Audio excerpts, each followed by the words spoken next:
رسوله الكريم اما بعد فاعوذ باللہ من الشیطان الرجیم بسم اللہ الرحمن الرحیم۔ 11ویں پارے میں اللہ تبارک و تعالیٰ نے 3 صورتوں کا ذکر کیا ہے۔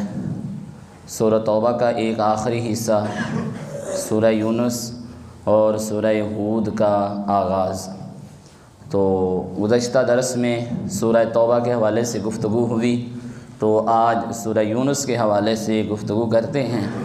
سورہ یونس نبی علیہ السلام پر ہجرت سے کچھ عرصہ پہلے یہ سورہ مبارکہ نازل ہوئی۔ سورہ یونس کا موضوع کفار مکہ کے عقائد و نظریات اور ان کا رد اللہ تبارک و تعالیٰ نے کیا ہے۔ کفار مکہ کا یہ عقیدہ تھا کہ نبی علیہ السلام کو اللہ کا رسول، اللہ کا بھیجا ہوا نہیں مانتے تھے، یعنی کہ رسالت کا وہ انکار کرتے تھے، اور اس کے لیے طرح طرح کے وہ باتیں کرتے تھے۔ نبی علیہ السلام کو کبھی وہ جادوگر کہتے تھے، کبھی نبی علیہ السلام کو دیوانہ کہہ دیتے، کبھی نبی علیہ السلام کو یہ کہتے کہ اس نے فلاں سے یہ سیکھا ہے، اور پھر ہمیں کہتا ہے کہ یہ مجھے اللہ بیان کرتے ہیں۔ تو یہ اعتراض نبی علیہ السلام پر کفار مکہ کرتے، نبی علیہ السلام کے رسول اور نبی ہونے کا انکار کرتے تھے۔ اللہ نے اس کا جواب دیا۔ دوسرا ان کا عقیدہ، وہ توحید کا انکار کرنے والے، بتوں کی پوجا کرنے والے، اللہ تبارک و تعالیٰ کے ساتھ ساتھ وہ بزرگ ہستیاں انہوں نے خود بت بنائے اور ان کو نفع نقصان کا مالک سمجھنا شروع کر دیا، عبادت کے لائق، نظر و نیاز کے لائق سمجھتے تھے۔ اللہ تبارک و تعالیٰ نے اس کا رد فرمایا۔ تیسرا ان کا بڑا عقیدہ یہ تھا کہ وہ آخرت کا انکار کرتے تھے، آخرت کے وہ منکر تھے۔ اللہ تبارک و تعالیٰ نے ان کا رد کیا، اور اس سورہ مبارکہ کے آغاز میں ہی اللہ تبارک و تعالیٰ نے اس بات کو ذکر کیا۔ یہ جو قرآن مجید ہے، یہ اللہ تبارک و تعالیٰ کی پرحکمت کتاب کی آیتیں ہیں۔ اس کی کوئی بھی بات واقع کے خلاف نہیں ہے، حقیقت کے خلاف نہیں ہے۔ اس میں جو بھی بات اللہ تبارک و تعالیٰ بیان کرتے ہیں وہ عین اسی واقعے کے مطابق ہوتی ہے، حکمت کے خلاف کوئی بھی بات قرآن مجید میں نہیں ہے۔ پھر اللہ نے کہا، کفار مکہ یہ تعجب کرتے ہیں کہ ہم نے انسانوں میں سے ایک بندے کی طرف وحی کر دی۔ نبی علیہ السلام کو یہ سمجھتے تھے کہ یہ نبی اور رسول نہیں ہیں، حالانکہ اللہ تبارک و تعالیٰ فرماتے ہیں نبی علیہ السلام کو یہ حکم دیا، آپ کی 2 بڑی ذمہ داریاں ہیں، انذر الناس، لوگوں کو اللہ کے عذاب سے ڈراؤ، وبشر الذین آمنوا وعملوا الصالحات، ایمان لانے والے نیک اعمال کرنے والوں کو جنت کی بشارتیں سنا دو۔ اور پھر اللہ تبارک و تعالیٰ نے سورہ مبارکہ میں اپنا تعارف کروایا۔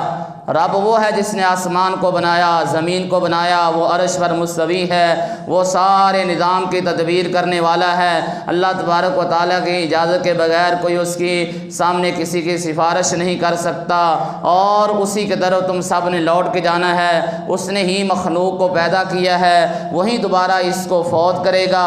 مقصد یہ ہے کہ اللہ تبارک و تعالیٰ ایمان لانے والوں کو ان کا اچھا بدلہ دے، نیک اعمال کرنے والوں کو ان کا اچھا بدلہ دے، اور جنہوں نے نافرمانیاں کی ہیں اللہ ان کو عذاب دیں۔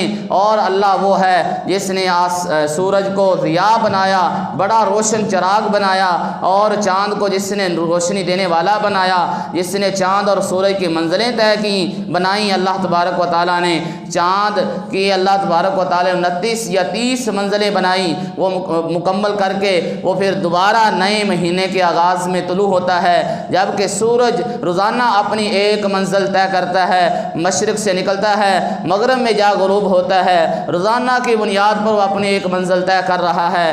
اللہ وہ ہے جو لوگوں کے لیے آیتیں کھول کھول کر بیان کرتا ہے۔ اللہ تبارک و تعالیٰ نے آسمان زمین کا یہ جو نظام بنایا ہے، یہ اللہ کی نشانیاں ہیں، اس میں ذرا غور و فکر تو کرو۔ اللہ وہ ہے جو نفع کا مالک ہے، جو نقصان کا مالک ہے۔ اللہ وہ ہے جو لوگوں کے سیدھے راستے کی طرف رہنمائی کرتا ہے۔ اللہ وہ ہے جو رزق دیتا ہے, اللہ وہ ہے جو آسمان و زمین کا مالک ہے, اللہ وہ ہے جو زندہ سے مردہ, مردہ کو زندہ سے نکالتا ہے, اللہ وہ ہے جس نے قرآن کو نازل کیا ہے, نبی علیہ الصلاۃ والسلام کو رسول بنا کر بھیجا ہے. اللہ کبھی کسی پر ظلم نہیں کرتے, انسان خود اپنی جانوں پہ ظلم کرتے ہیں. اللہ تبارک و تعالیٰ وہ ہیں. نبی علیہ السلام کو مخاطب کیا, اللہ کون ہے؟ فرمایا آپ کسی بھی حالت میں ہوتے ہیں, آپ قرآن کی تلاوت کر رہے ہوتے ہیں, آپ کوئی بھی عمل کر رہے ہوتے ہیں, اللہ آپ کے اوپر نگران ہوتا ہے, اللہ آپ کو دیکھ رہا ہوتا ہے. انسان کا کوئی بھی عمل نہ آسمان میں نہ زمین میں ایک ذرے کے برابر بھی اس رب تعالیٰ سے کسی کا کوئی عمل چھپا ہوا نہیں ہے, نہ اس ذرہ سے چھوٹا نہ اس سے ذرہ سے کوئی بڑا.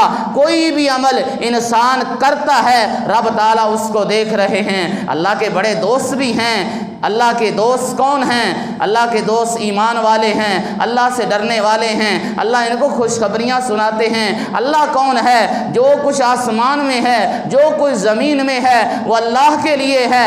اللہ وہ ہے جس نے زمین رات کو تمہارے لیے سکون کا باعث بنا دیا اور دن کو تمہارے لیے روشن اور اجالا کر دیا. اور پھر یہ لوگ کہتے ہیں کہ اللہ کی اولاد ہیں. اللہ تو غنی ہیں, اللہ آسمان زمین کے مالک ہیں. اللہ تبارک و تعالیٰ تو وہ ہیں جو اپنے نبیوں کی مدد کرتا ہے, اپنے رسولوں کی اللہ رب العالمین ان کی نصرت فرماتا ہے, ان کو دشمن سے بچاتا ہے, اور نبیوں کے دشمنوں کو اللہ تبارک و تعالیٰ نیست و نابود کر دیتے ہیں. اللہ وہ ہے جس نے حضرت موسیٰ علیہ السلام کی رب تعالیٰ نے پرورش فرمائی. جس دور میں فرعون بچوں کو قتل کرتا تھا, اللہ نے موسیٰ علیہ السلام کی پرورش اسی کے گھر میں کروا دی. اللہ وہ ہے جس نے بنی اسرائیل کو بچا دیا. اللہ وہ ہیں جس نے یونس علیہ السلام کی قوم پر آنے والے عذاب کو اللہ تبارک و تعالیٰ نے روک دیا. اللہ وہ ہیں جو اللہ تبارک و تعالیٰ وہ ہیں جس کی اجازت کے بغیر کوئی کسی کو نقصان نہیں پہنچا سکتا. جس کو خیر پہنچنی ہے اس خیر کو اللہ کے علاوہ کوئی اس سے روکنے والا نہیں ہے. اللہ کا تعارف کروایا گیا, وہ خیر الحاکمین ہے, وہ احکم الحاکمین ہے. اس سورہ مبارکہ میں توحید کا یہ مسئلہ سمجھا دیا گیا کہ جی اتنی صفات کا جو مالک ہے عبادت کی بھی اسی کی ہونی چاہیے.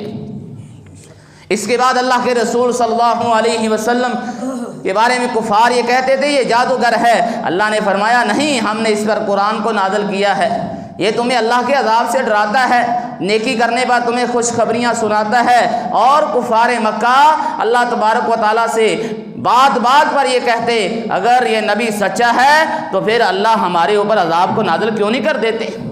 اللہ نے اس کا جواب دیا اللہ کا یہ قانون نہیں ہے, اللہ کا یہ نظام نہیں ہے کہ انسان جیسے خیر اللہ سے مانگتا ہے اللہ فوراً عطا کر دیتے ہیں, اس طرح اللہ عذاب انسان کے مانگنے پر فوراً نہیں بھیجتے.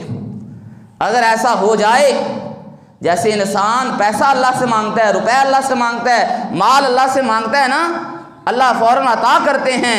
مدد اللہ سے مانگتا ہے, اللہ مدد فرماتے ہیں. اگر اسی طرح انسان عذاب مانگے جیسے کفار مکہ بار بار یہ کہتے اگر یہ نبی سچا ہے تو ہم پر آسمان سے پتھروں کی بارش ہو جائے, ہم پر عذاب نازل ہو جائے, شر کو مانگنے میں جلدی کرتے. اللہ فرماتے ہیں ایسا ہمارا نظام نہیں ہے. اگر ایسا ہو جائے تو یہ ساری دنیا کا نظام ختم ہو جائے, سب انسان مارے جائیں.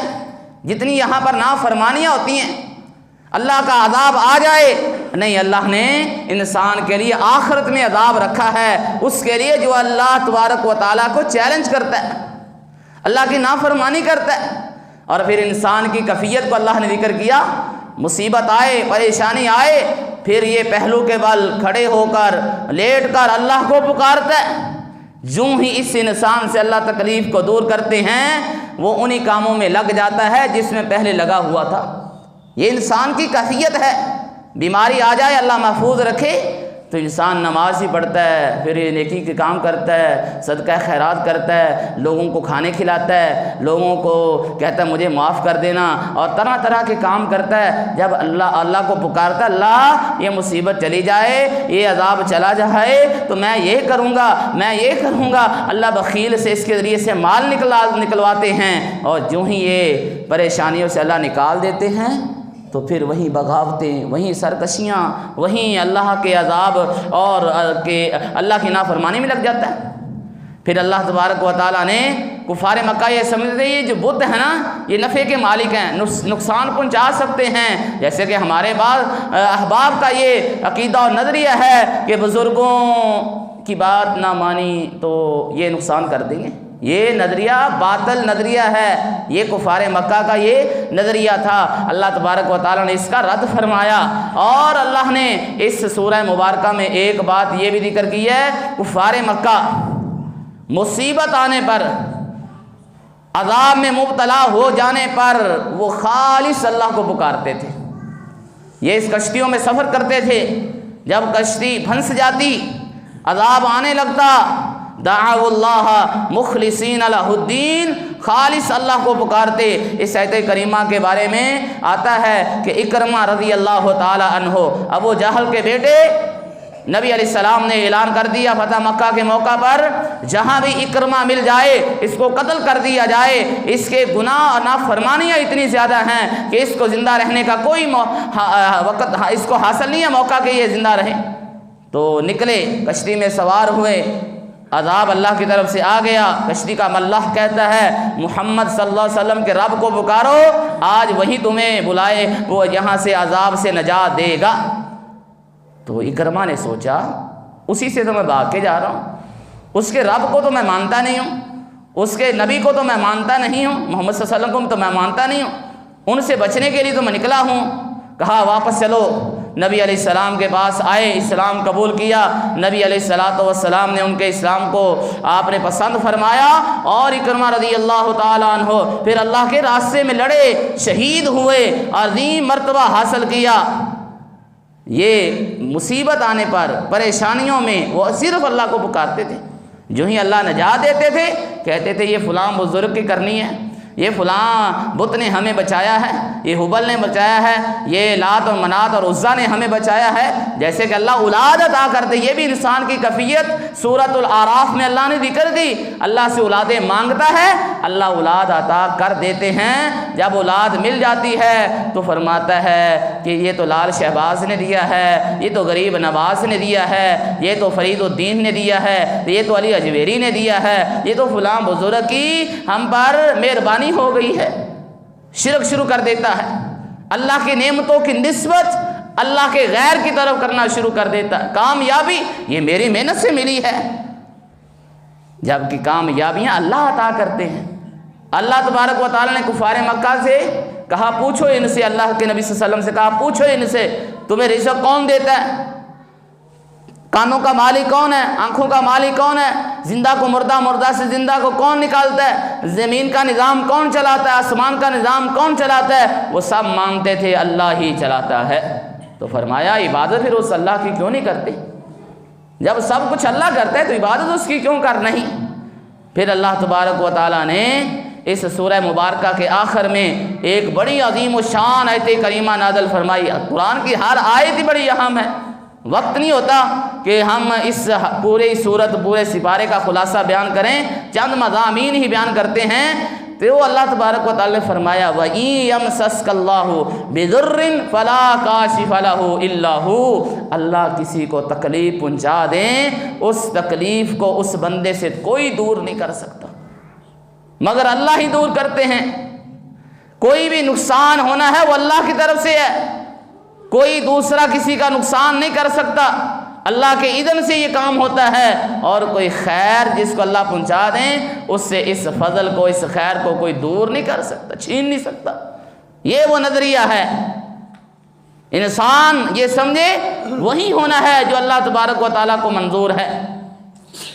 لوگوں سے نہ ڈرے، اپنے دل سے لوگوں کا خوف نکالے، اللہ کا خوف پیدا کرے۔